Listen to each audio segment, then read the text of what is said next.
இந்த ஆரி முடக்குவாதம் இந்த கர்ம பதிவுலேருந்து வருதுன்றீங்களா? அது என்ன சார்? பொதுவாக வியாதியே கர்ம பதிவு தான். ரொமட்டாய்டு ஆர்த்தரைட்டிஸ், தன் உடல் தாக்கு நோய். இதனுடைய மெயின் கோல் என்னன்னா லங்ஸ், ஹார்ட், லிவர், கிட்னி. லங்ஸா? எக்ஸ்ட்ரீம் ஸ்டேஜா இருந்தா கூட நம்ம இதுல தீர்வு இருக்கு. ரொமட்டாய்டு ஆர்த்தரைட்டிஸ் எக்ஸ்ட்ரீம் ஸ்டேஜா இருந்தா கூட கண்டிப்பா இருக்கு. அதுல எவ்வளவு பேர் நம்ம குணமாக்கிறோம். அதுக்குன்னே ஒரு 3 மூலிகை இருக்கு. அந்த மூலிகை சாறை பிழிஞ்சு முருங்கைக்கீரையோட மிக்ஸ் பண்ணி நீங்க குழந்தைமைக்கு கூட மருந்து கொடுத்துட்டு இருக்கீங்களா? இல்ல. ஆமா ஆமா. அது என்ன மருந்து சாமி கொடுக்குறீங்க? இந்த 3 மாசத்துக்குள்ள 100% குழந்தை தெரிஞ்சிடும்.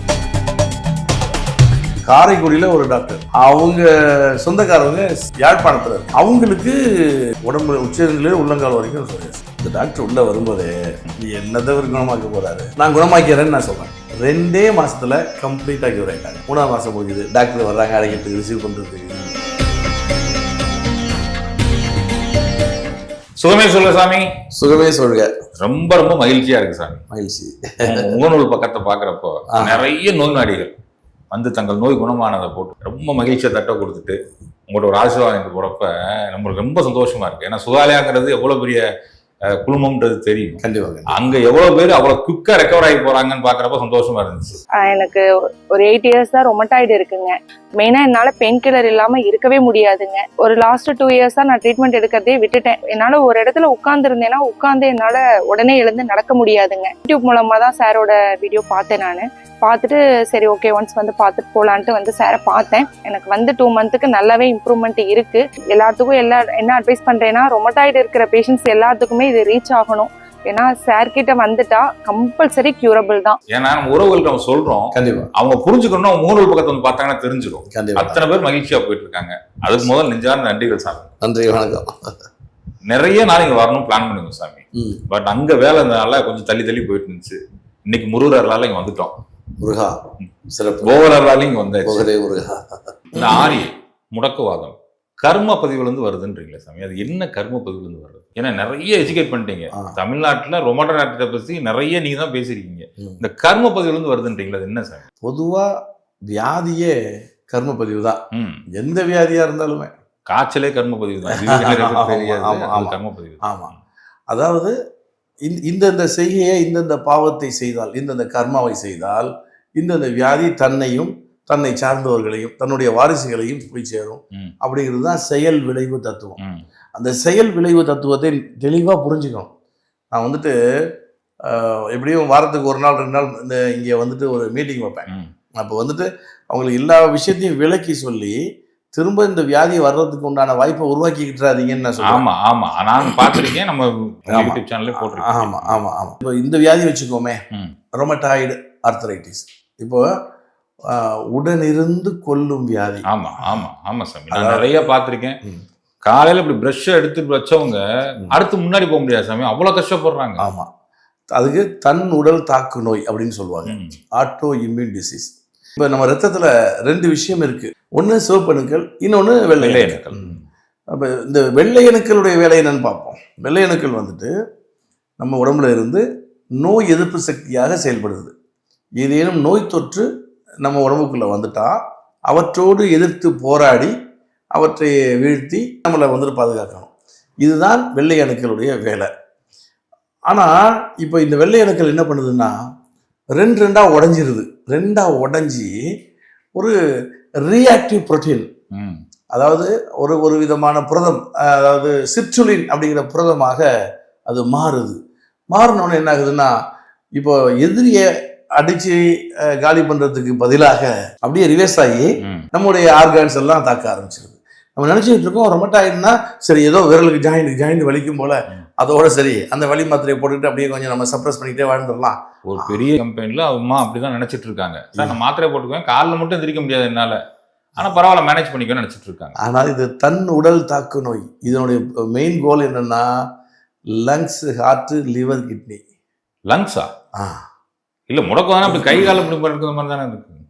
ஃபர்ஸ்ட் இந்த ஒவ்வொரு ஜாயிண்ட்ல இருக்கக்கூடிய லெகமெண்ட், கார்டிலேஜஸ் அதை வந்து கெடுத்துக்கிட்டே வரும். அதனால வந்துட்டு விரைப்பு தன்மை, மடக்க முடியாத சூழ்நிலை, வலி அதிகமாக உள்ளது, இந்த ஜாயிண்ட் அதெல்லாம் இருக்கும். அடுத்து என்ன ஆகும்னாக்க நீங்கள் 4 ஸ்டெப் எடுத்து வச்சிங்கன்னா இது மாடியில் ஏறினீங்கனாலே அளவுக்கு அதிகமாக மூச்சு வாங்கும். அப்போது அங்கே லங்ஸில் தழும்புகளை உருவாக்கிட்டு ஓட்டை போட்டுருச்சு. தழும்புகளை சிடி ஸ்கேனில் தெரியும். அம்மை தழும்புகளை போன்ற தழும்புகள் தெரியும். அப்படி ஒயிட்டாக வெள்ளையாக தெரியும். அந்த அம்மை தழும்புகள் தெரிந்தால் லங்ஸ் பழுதாயிடுச்சு. இப்போ என்னன்னா லங்ஸில் ஒரு 10% பலகீனப்படுத்திட்டு தழும்புகளை உருவாக்கிட்டு அடுத்து எங்கே போகுதுனாக்க இந்த ஜா தொடக்கம்ல அங்கே இந்த ஜாயிண்ட்ல வந்துட்டு ஒரு பெயினை உருவாக்கும். அப்புறம் லேசாக கண்ணை வந்துட்டு அப்பப்போ டக்குன்னு அப்படி மறைச்சி திரும்பும். ஒரு செகண்ட் கண்ணை மறைச்சி திரும்ப நார்மல் ஆகும். இதெல்லாம் வந்துட்டு இந்த ரொமட்டாய்டு ஆர்த்ரைட்டிஸுடைய சிம்டம்ஸ். அதெல்லாம் பண்ணிட்டு திரும்ப வந்து எங்கே வரும்னாக்க கிட்னிக்கு வரும். கிட்னியில் வந்துட்டு சில பாதிப்புகளை உருவாக்கும்.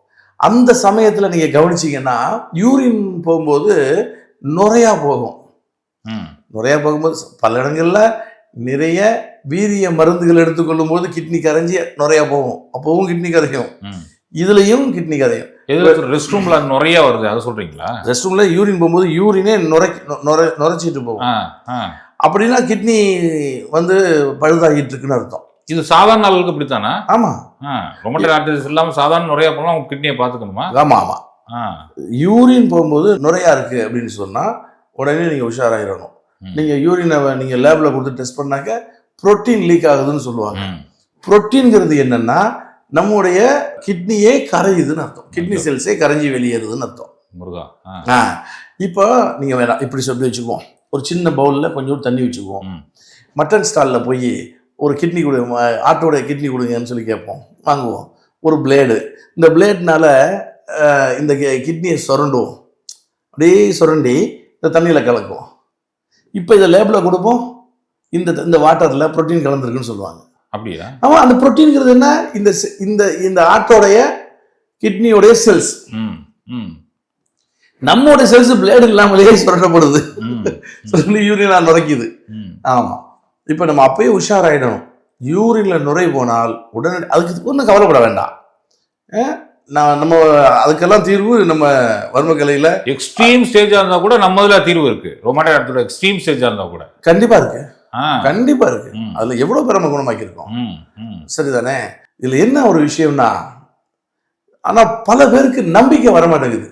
இப்போ நீங்க படிச்ச பெரிய மருத்துவ அறிஞர்கள் எல்லாம் கேட்டோம்னா அதெல்லாம் நான் நம்ப வேண்டியது இல்லை, அங்கெல்லாம் வாய்ப்பே இல்லை அப்படின்னு தான் சொல்றாங்க.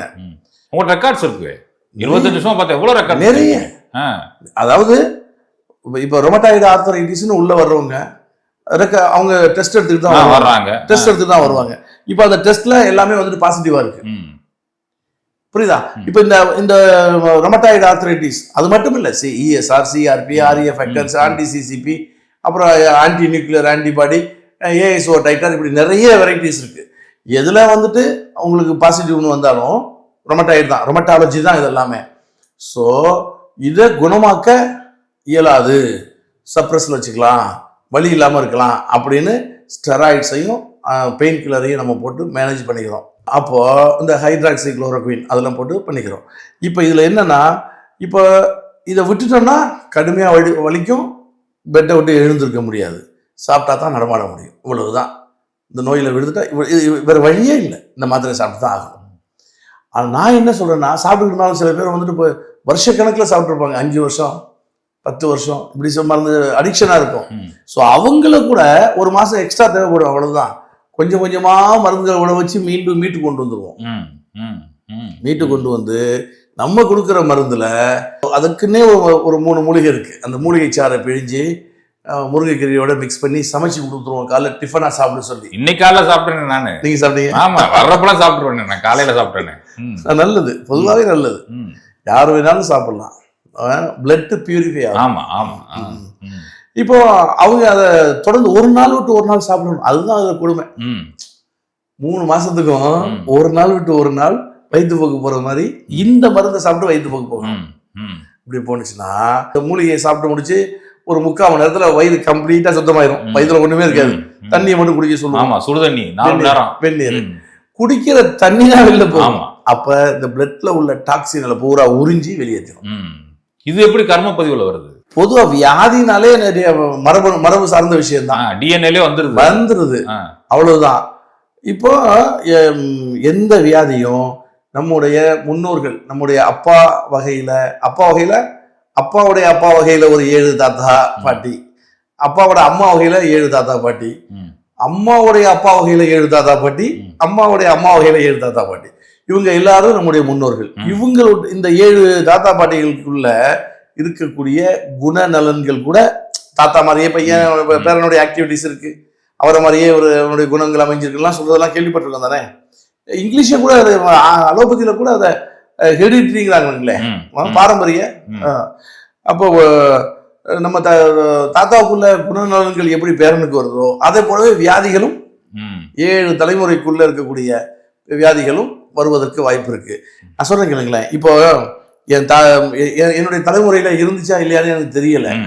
ஆனா எங்க அப்பாவுக்கு, என் தாத்தாவுக்கு இல்லை, நல்லா எனக்கு தெரியும். ஆனா அவருக்கு ஒரு அப்பா இருந்திருப்பாருல்ல, அவருக்கு இருந்திருக்கும், அது எனக்கு தெரியாதுன்னு வைங்களேன். அப்ப எங்க தாத்தாவுக்கு இல்லை, எங்க அப்பாவுக்கும் இல்லை, எனக்கும் இல்லை. ஆனா என் பையனுக்கு வருது. 4வது தலைமுறையில காட்டும், 4வது தலைமுறையில கண்டிப்பாக காட்டும். அப்ப இப்ப வந்தவங்களுக்கு எல்லாம் 4வது தலைமுறையில வந்திருப்பாங்க இருக்கலாம். அப்படி இல்லை, ஏன் இப்ப எனக்கு இருந்தா என் பையனுக்கும் வர்றதுக்கு வாய்ப்பு இருக்கு, என் பேரனுக்கும் வர்றதுக்கு வாய்ப்பு இருக்கு. தாத்தா பையன் பாட்டு வேற 3 பேரும் மொத்தமா வந்து ட்ரீட்மெண்ட் எடுத்து போனவங்களா இருக்காங்க என்கிட்ட. அப்படியும் இருக்கு. ஆனா யாருக்குமே இல்லைன்னா 4வது தலைமுறையில கண்டிப்பாக காட்டும். உங்களுக்கு புரியுதுன்னு நினைக்கிறேன். எப்படி தடுக்கிறது போயிட்டே இருந்துச்சுன்னா அதுதான் இந்த நம்ம கொடுக்குற மருத்துவ முறையில இங்க பாருங்களேன், இப்போ நோய் உள்ளுக்குள்ள இருக்கு அப்படின்னா புதுசா இப்போ என் தாத்தாவுக்கு எந்த வியாதியும் இல்லைங்க, என் அப்பாவுக்கும் எந்த வியாதியும் இல்லை, 7 தலைமுறைக்கு எந்த வியாதியும் இல்லை, ஒரு குறிப்பிட்ட வியாதி இல்லை. புதுசா நான் வம்பிழுத்து ஆகாமிய கர்மத்துல எனக்கு அந்த வியாதி வருதுன்னு வைங்க, இது தொடர்ந்துகிட்டு வரும். சரிதானே? ரைட்டா? இப்போ இது அழிக்கணும். இந்த பிராரப்த கர்ம பதிவை டிஎன்ஏல இருந்து எரேஸ் பண்ணணும், அழிக்கணும். வாய்ப்பு இருக்கான்னா இருக்கு. இந்த வியாதியை முழுமையாக போக்கிட்டா, சப்ரஸ் பண்ணாம முழுமையாக தீர்த்துட்டா, கியூர் ஆயிடுச்சுனாலே ஆட்டோமேட்டிக்காக விளைகிறோம். இந்த டிஎன்ஏல இருக்கக்கூடிய அந்த சிக்னல் எரேஸ் ஆயிடும். நான் சொல்றேன் புரியுது. அப்போ முன்னோர்களுக்கு இருந்திருக்கலாம், ஆனா எனக்கு ஞாபகம் இல்லை, என்னுடைய வாரிசுகள் வருவதற்கு வாய்ப்பு இருக்கு அப்படின்னு நினைக்கக்கூடியவங்க இதை சரி பண்ணிக்கலாம். அதுக்கெல்லாம் வாய்ப்பு இருக்கு. போகசித்தர் நிறைய வழிகாட்டுதல் பண்ணியிருக்காரு. இதுக்கு பேரு தான் பித்ரு கர்மம் அப்படின்னு பேரு, பிராரப்த கர்ம பதிவு. பிராரப்த கர்ம பதிவு.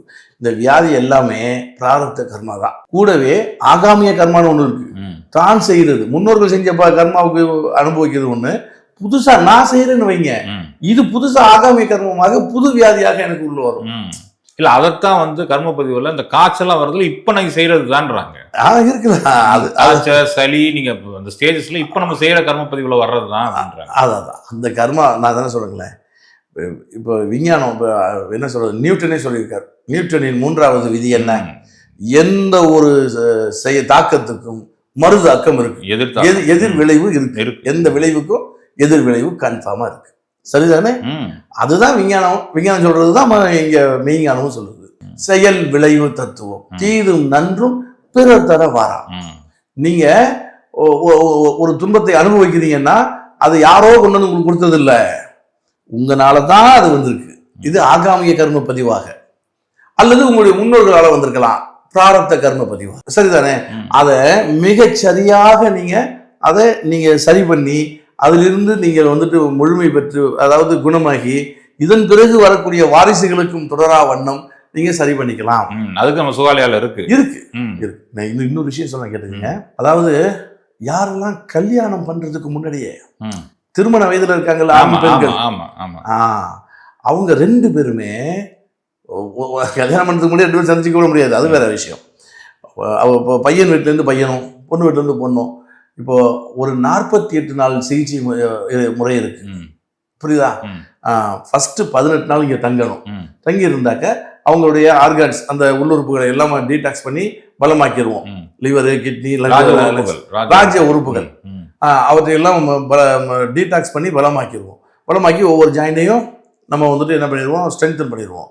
தாண்டி அங்கிட்டு 1 மாசத்துக்கு மருந்து வாங்கிட்டு போகணும். மருந்து கொரியர்ல அனுப்ப முடியாது, நம்ம கொரியர்ல அனுப்ப முடியாது, வாரம் வாரம் வாங்கிட்டு போகணும். அதாவது ஒரு விஷயம் 8 நாளைக்கு ஒரு வாட்டி 4 வாட்டி வந்து வாங்கிட்டு போகணும். ம். மொத்தம் 48 நாள் இந்த மருந்துகளை எடுத்துக்கொண்டு விட்டால் பிராரப்த கர்ம பதிவு ரொமட்டாய்டு ஆர்த்ரைட்டிஸ் மட்டும் இல்லை, கொடுமையான கோளாறுகள் எது இருந்தாலும் பிராரப்த கர்ம பதிவாக இருந்தாலும் அவை எல்லாம் எரேஸ் ஆயிடும். இங்க பாருங்களேன், 3-4 தலைமுறைக்கு முன்னாடி ஒருத்தவங்க வந்துட்டு மனநிலை பாதிக்கப்பட்டவங்களா இருப்பாங்க. 3வது தலைமுறையில பிறக்கிற குழந்தையும் அந்த மாதிரியான குழந்தைய பிறக்க வாய்ப்பு அதிகம். ஸோ அந்த மாதிரி அந்த அந்த பிராரப்த கர்ம பதிவு மொத்தமாக அழியக்கூடிய ஒரு வாய்ப்பு இந்த 48 நாள் கோர்ஸ்ல இருக்கு. இப்போ நீங்க என்ன சொல்ல வரீங்கன்னா, பொண்ணு பார்க்க ஆரம்பிக்கணும் பிளான் பண்ணிட்டாலே எடுத்துருங்க ட்ரீட்மெண்ட்ன்றீங்க. நல்லது. ட்ரீட்மெண்ட் இல்ல, உடலை தூய்மைப்படுத்திக்கிறோம், அவ்வளவுதான். ரைட். உள்ளுறுப்புகளை பலமாக்கிக்கிறோம். இப்போ இதனால குழந்தையின்மை இதெல்லாம் குறைஞ்சிருமா? எல்லாமே சரியாயிடுமே, எல்லாமே சரியாயிடும், எந்த குறையுமே இருக்காது. ஆமா, குழந்தையின்மைங்கிற பேச்சுக்கே வர இடம் இருக்காது. கர்ப்பப்பை எல்லாமே இதுல சுத்தமாயிருமே. சொல்றது புரியுதா? குழந்தையின்மைன்னு சொன்னதுக்கு அப்புறம் ஒரு விஷயம் எனக்கு ஞாபகம் வந்துச்சு, கேட்டுறேன். நீங்க குழந்தையின்மைக்கு கூட மருந்து கொடுத்துட்டு இருக்கீங்களா? இல்ல. ஆமா ஆமா. அது என்ன மருந்து சாமி கொடுக்குறீங்க? அது வந்துட்டு மூலிகை மருந்து. அது எப்படின்னு சொன்னாக்க, ஃபர்ஸ்ட் வந்துட்டு இங்க வர்றதுக்கு முன்னாடியே ஒரு நாள் வந்துட்டு ஒரு பப்பாளி பழம் முழுசா சாப்பிட்டுருங்க அப்படின்னு சொல்லிடுவேன். சாப்பிட்டுட்டு அடுத்த நாளே ஒரு அன்னாசி பழம் ஃபுல்லா சாப்பிட்டுருவோம். கொஞ்சம் கொஞ்சமா சாப்பிடலாம், அன்னைக்கு பகல் நேரம் ஃபுல்லா அதை சாப்பிட்டு முடிச்சிடணும். அன்னாசி பழம் சாப்பிட்றவங்களுக்கு வீசிங் தொந்தரவு, ஆஸ்மா தொந்தரவு இருக்கக்கூடாது. அப்படி இருந்தா அன்னாசி பழம் சாப்பிடக்கூடாது, பப்பாளி பழத்தோட நிப்பாட்டிக்கணும். வீசிங் தொந்தரவு, அது மாதிரி லங்ஸ் தொந்தரவு, மூச்சு தொந்தரவு இல்லை அப்படின்னு சொன்னா அன்னாசி பழத்தையும் சேர்த்து சாப்பிட்டுக்கலாம் அடுத்த நாள். இது ரெண்டும் சேர்ந்து என்னன்னா கர்ப்பப்பையை டீடாக்ஸ் பண்ணிடும், சுத்தமாக்கிடும், அவ்வளவுதான். ரைட் தானே? அதன் பிறகு நீங்க ஒரு வாரமோ 10 நாள் கழிச்சு என்கிட்ட வாங்க, வரும்போது நான் உங்களுக்கான மருந்து கொடுப்பேன். ரைட் தானே? 3 நாள் தொடர்ந்து வர சொல்லி, கப்புள்ஸாவே வர சொல்லி மருந்து கொடுத்தோம் 2 பேருமே சேர்ந்து. இங்க இருக்கணும் அவங்க 3 நாளைக்கு போயிடலாம். அநேகமா அந்த மாசமே கருது இங்க இருக்கும். ரைட்டா? சரி, இல்லைங்க தங்கலை அப்படின்னு சொன்னா அடுத்த மாசம் வாங்க. இப்படி நான் கேட்கறது 3 மாசம் சாய்ஸ். இந்த 3 மாசத்துக்குள்ள 100% குழந்தை தெரிஞ்சிடும். Super super. நான் என்ன சொல்றேன்னா, நான் இதுக்கு இன்னொரு விஷயம் இப்போ இந்த இதுல சொல்றேன். இந்த மருந்து கொடுக்கறதுக்கு நான் ஃபீஸ் ஃபர்ஸ்ட்ல வாங்குறது இல்லை. சக்சஸ் ஆன பிறகு நீங்க என்ன கொடுத்தாலும் வாங்கிக்கிறேன்னு சொல்லிடுவேன். அப்படியே தங்கிறதுக்குமா? தங்கிறதுக்கு வாங்கி தான் ஆகணும், மருந்துக்கு வாங்குறது இல்லை. மருந்துக்குன்னு சொல்லுவேன். ஆனா வந்துட்டு அருமை அருமை. அப்புறம் இது சக்சஸ் ஆயிடும். அப்போ இதே மாதிரி தான் எந்த ஒரு வியாதி வர்றதுக்கு முன்னாடியும் நம்ம தற்காத்து கொள்ளக்கூடிய வாய்ப்புகளையும் சித்தர்கள் சொல்லியிருக்காங்க. வருமுன் காப்போம் அப்படிங்கிற விஷயத்தையும் சித்தர்கள் சொல்லியிருக்காங்க. அதுவும் நம்முடைய வர்மக்கலையில ஒரு பார்ட். சரி, வந்த பிறகு முழுமையாக தெரிந்து கொள்ளணும். சப்ரஸ் பண்ணி அப்போதைக்கு சரி பண்ணிக்கிறது, மீண்டும் மீண்டும் மீண்டும் மீண்டும் துன்பத்தை அந்த நோயினுடைய தாக்கத்திலிருந்து மீளாமல் உள்ளுறுப்புகளை பலவீனமாக்கிக்கிறது அப்படிங்கிற விஷயம்லாம் இல்லை. இதுல கொஞ்சம் கொஞ்சமா சரியாகி முழுமையாக குணமாகிடணும். முழுமையா குணமாயிட்டா அந்த பர்டிகுலர் கர்மா டிஎன்ஏல இருந்து எரேஸ் ஆகுது. இந்த இதோட முடிஞ்சிருது, அடுத்து தொடராது. இவரும் குணமாயிட்டாரு, இவருடைய வாரிசுகளுக்கும் அது வராது. அருமை அருமை. ரைட்டா? அப்படி வருமுன் காக்கிறது ஒண்ணு, வந்த பிறகு முழுமையாக குணமாக்கிக்கிறது ஒண்ணு. ரைட் தானே? இது ரெண்டும் இந்த வர்மக்கலையுடைய சிறப்பு. Super super. இப்ப இதுல நீங்க இப்ப ரொமட்டாய்டு ஆர்த்ரைட்டிஸ் சொன்னதுனால நான் மீண்டும் சொல்றேன், ரொமட்டாய்டு ஆர்த்ரைட்டிஸ் போலவே இன்னும் சில ஆர்த்ரைட்டிஸ் இருக்கு. ஐயோ, அதான் திருச்சிக்கார மாட்ட பேசிக்கிருந்தேன். அது என்ன SLEன்னு சொல்றாங்களா? அது என்ன சமயம் SLE? அது வந்து லூப்பஸ்ன்னு சொல்லுவாங்க. அது இன்னும் ரொம்ப எக்ஸ்ட்ரீமான ஒரு விஷயம். இது ஒரு அட்வான்ஸ் லெவல். அது அட்வான்ஸ் லெவல். ஸோ இங்க வந்து குணமாகி போனவங்களும் இருக்காங்க. திருச்சிக்காரமா வந்துச்சு, வந்து அதுவா பத்தி வச்சுட்டு மேல வாங்கிட்டு போயிட்டே இருந்து மருந்து வாங்கிட்டு. ஆமா, அதுக்கு என்ன நோயின்னு கூட தெரியல, மருந்து வாங்கிட்டு போயிட்டே இருந்துச்சு. கேட்டதுக்கு அப்புறம் சொன்னாங்க SLE. ஆமா, நிறைய பேர் இங்க வந்து குணமாகி போயிருக்காங்க. ஆனா இதுல ஒரே ஒரு விஷயம் என்னன்னா, நான் எப்பவுமே திறந்த புத்தகம் உங்களுக்கு தெரியும், இந்த SLEக்கு மட்டும் உத்தரவாதமா சொல்ல முடியல. ஒரு சில பேருக்கு குணமாக மாட்டேங்குது, பல பேர் குணமாயிருக்காங்க, ஒரு சிலர் குணமாகல. அது ஏன்னு தெரியல. SLE பொறுத்தளவு அதை விடுங்க. ரைட்டா? அது ஒரு கால் எதிர்காலத்துல இதற்கான காரண காரியத்தை போகர் சித்தர் எனக்கு உணர்த்தி நான் அதை இம்ப்ளிமெண்ட் பண்ணி அது சக்சஸ் பண்றதுக்கான வாய்ப்பும் இருக்கு. ரொம்ப உணர்த்தினவர் இது குணத்த மாட்டாரா? அனைத்தும் தெரிந்தவர் தானே போகரே முருகா. இதுதான் இதுல உள்ள விஷயம். இதை தாண்டி லூப்பஸை தாண்டி சோரியாட்டிக் ஆர்த்ரைட்டிஸ் ஒன்று தெரியுமா? அது சொன்னீங்களா, அன்னைக்கே பேசியிருக்கோமே, முதலே பேசியிருக்கோமே. அந்த சோரியாட்டிக் ஆர்த்ரைட்டிஸ் பொறுத்த நீங்க ஞாபகம் வருது சாமி. இன்னைக்கு என்ன 13 வயசு பையன் கையில திறந்தாலே அப்படி இருந்த கை இப்போ நான் அவ்வளவு நல்லா இருக்கேன். 13 வயசு பையனுக்கு எப்படி சாமி வரும்? பாத்தீங்களா இங்க பார்த்தேன். சோரியாசிஸ் வந்து ஒரு நாளைக்கு ஒரு நாள் வித்தியாசம் தெரிஞ்சுட்டு வரும். அந்த ஸ்கின் தெளிஞ்சுக்கிட்டு வரும். இல்ல அது எனக்கு கூட பெரிய விஷயம் இல்ல சாமி. கையில மட்டும் பரவுது, அது எப்படி சாமி? அது ஒரு வகையானது. அது ஒரு சொரியாட்டிக் ஆர்த்ரைட்டிஸ். ஆமா ஆமா ஆமா. கையில ஃபுல்லா அந்த பையனுக்கு சின்ன பையன். ஆமா, அப்படியே ஒரு பாலமா இருந்தது, இப்போ நல்லா இருக்கு. 10 வயசு பையன். 13 வயசா? அவனுக்கு வந்து இந்த கையில சாப்பிட முடியாது. ஆனா வந்து இப்போ வந்து 10 நாள் ஆச்சுன்னு சொன்னாரு. நல்லா இருக்கு, எந்திரிச்ச வர போய் சாப்பிட்டு இருக்காரு. விசாரிச்சீங்களா? விசாரிச்சேன். பாத்தீங்களா? முதல்ல 50 கிராம் சாப்பிட்டு இருந்தவர் இப்ப நம்ம கொடுக்குற 70 கிராம் மூலிகை சாப்பிடுறாரு. அந்த வரைக்கும் விசாரிச்சேன். ஆமா. இது என்னன்னா இது பர்மனன்ட் கியூர். இப்போ நீங்கள் சோரியாசிஸ் எல்லாம் நீங்கள் பார்த்தீங்கன்னா மேலே ஸ்கின்னுக்கு மாய்ச்சரைசர் தடவி, ஆன்டிபயோட்டிக் தடவி, ஆன்டிபயோட்டிக் க்ரீம் போட்டு ஏதோ கொஞ்சம் கொஞ்சம் குணமாகிற மாதிரியே இருக்கும். ஆனால் கொஞ்சம் இம்யூனிட்டி குறையும் போது ஃபுல்லாக பரவிடும், உடம்பு ஃபுல்லாக பரவிடும். ஆனால் இங்கே அதிகபட்சம் 3 மாதம், 3 மாதத்துக்குள்ள கம்ப்ளீட்டாக குணமாயிடும், 100% குணமாயிடும். அந்த ஃபாரின் லேடி பேச நம்ம பேசியிருக்கோம். அது ஏகப்பட்டது. இப்போ சமீபத்தில் காரைக்குடியில் ஒரு டாக்டர், எம்டி லேடி டாக்டர், நீங்க கூட பேசலாம். அவங்க சொந்தக்காரவங்க யாழ்ப்பாணத்தில் இருக்காங்க, சிலோன். அவங்களுக்கு உடம்பு உச்சநிலை உள்ளங்கால் வரைக்கும் சோரியாசிஸ். இந்த டாக்டருடைய பெரியம்மா பொண்ணு அவங்க. இவங்கெல்லாம் இங்கே வந்து செட்டில் ஆயிட்டாங்க காரைக்குடியில். யூடியூப்ல சோரியாசிஸை நான் குணமாக்குறேன்னு சொல்லி என்னுடைய பேட்டியை பார்த்துட்டு சரின்னு சொல்லிட்டு அவங்க வந்துடுறாங்க. வந்து காரைக்குடியில் டாக்டர்கிட்ட சொல்லி போய் பார்த்துட்டு வருவோம் அப்படின்னு கூப்பிடும்போது சோரியாட்டிக் ஆர்த்ரைட்டிஸ் எல்லாம் குணமாக்க முடியாது. ஏன்னா அதனால வந்துட்டு அங்கெல்லாம் போக வேண்டாம், நான் மருந்து தரேன், வாங்கிட்டு போங்க, தொடர்ந்து சாப்பிட்டுக்குங்க அப்படின்னு அவங்க சொல்ல. இல்லை வந்துட்டோம், வா போவோம் அப்படின்னு கம்பல் பண்ணி டாக்டரையும் கூப்பிட்டு வர்றாங்க. இந்த டாக்டர் உள்ளே வரும்போதே ஒரு மாதிரி நெகட்டிவோட தான் உள்ளே வர்றாங்க. என்னதை ஒரு குணமாக்க போகிறாரு அப்படின்னு சொல்லிட்டு உள்ளே வரும்போது நான் டாக்டர் அப்படின்னு சொல்லி விசிட்டிங் கார்டை கொடுத்தாங்க. உட்காருங்க டாக்டர், யாருங்க? உறவுக்காரங்க இதுலேருந்து வந்திருக்காங்க அப்படின்னு சொல்லும்போது நான் குணமாக்கிறேன்னு நான் சொல்கிறேன். அவங்க என்ன சொல்கிறாங்கன்னா, அது நீங்கள் குணமாக்க முடியாது, இது குணமாகாது, எனக்கே தெரியும், சப்ரஸ் பண்ணி வச்சுக்கலாம், அதுக்கு உண்டான மருந்து கொடுங்க, நாங்கள் வாங்கிட்டு போகிறோம், தங்க முடியாதுன்னு சொல்கிறாங்க. அப்போ நான் சொல்கிறேன், இல்லை டாக்டர், எனக்கு நீங்கள் 3 மாதம் டைம் கொடுத்து ஆகணும், இங்கேயே தங்கட்டும், நான் முழுமையாக குணமாக்குறேன் அப்படின்னு நான் சொல்கிறேன். சரி, இப்போ நான் சொல்கிறத பார்த்துட்டு அவங்க அக்கா பொண்ணு அடம் பிடிக்கிறாங்க, அதையும் பார்த்துட்டு தங்க வச்சுட்டு போயிடுறாங்க. ஒரு நாளைக்கு ஒரு நாள் இம்ப்ரூவ்மெண்ட்டு. 2 மாதத்தில் கம்ப்ளீட்டாக கியூர் ஆகிட்டாங்க. அடுத்த மாதம் ஸ்ட்ரென்த் அண்ட் பெரிய ட்ரீட்மெண்ட்டு. 3ஆம் மாதம் முடிஞ்சுது, டாக்டர் வர்றாங்க அழைக்கிறதுக்கு, ரிசீவ் பண்ணுறதுக்கு. இப்போ என்னோட டியூட்டியை மாறிட்டாங்க அந்த ஸ்ட்ரென்த் அண்ட் பீரியட். நீங்க சொல்றது வந்து உங்க கண்காணிப்புல இருக்கணுங்கிறது தான் இல்லையா? ஸ்ட்ரென்த் அண்ட் பீரியட் ட்ரீட்மெண்ட்ங்கிறது கண்காணிப்புல இருக்கணும்னு அவசியம் இல்லை. இந்த மருந்து வாங்கிட்டு போய் வீட்டில் கூட ப்ராக்டிஸ் பண்ணிக்கலாம், வீட்டில் கூட சாப்பிட்டுக்கலாம். ஆக்சுவலா என்னன்னா 2 மாசத்துல குணமாயிடுச்சு, முற்றிலுமா குணமாயிட்டு அப்படின்னா அரைகுறையா எங்கேயாவது ரத்தத்துல ஏதாவது இருந்து திரும்ப வர்றதுக்கான வாய்ப்பு வைக்க கூடாது. இல்ல, அதுதான் சொல்றேன். 100% குணப்படுத்த 99.9 இல்லாம 100%. எஸ், 99.9% குணமாயிட்டு. எங்கேயும் தெரியல, அதே 100% தான். ஆனாலும் விட மாட்டோம்.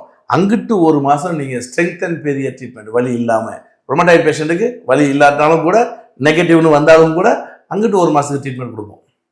இதே ட்ரீட்மெண்ட் போகும். அது இந்த ஸ்ட்ரென்த் அண்ட் பெரிய ட்ரீட்மெண்ட்டை முடிச்சுட்டாங்கன்னா திரும்ப அவங்க ஆயுட்காலத்துல மீண்டும் இந்த கோளாறு வராது. சரிதானே? இன்னொரு முக்கியமான கேள்வி மட்டும் கேட்கணும். சுகாலயா வர்மக்கலை இதான் இதனால பார்த்துட்டு இருக்கோம். இப்போ சுகாலயா ஆயுர்வேதிக் வர்மக்கலைன்னு போட்டு என்ன விஷயம் அது? அது வந்து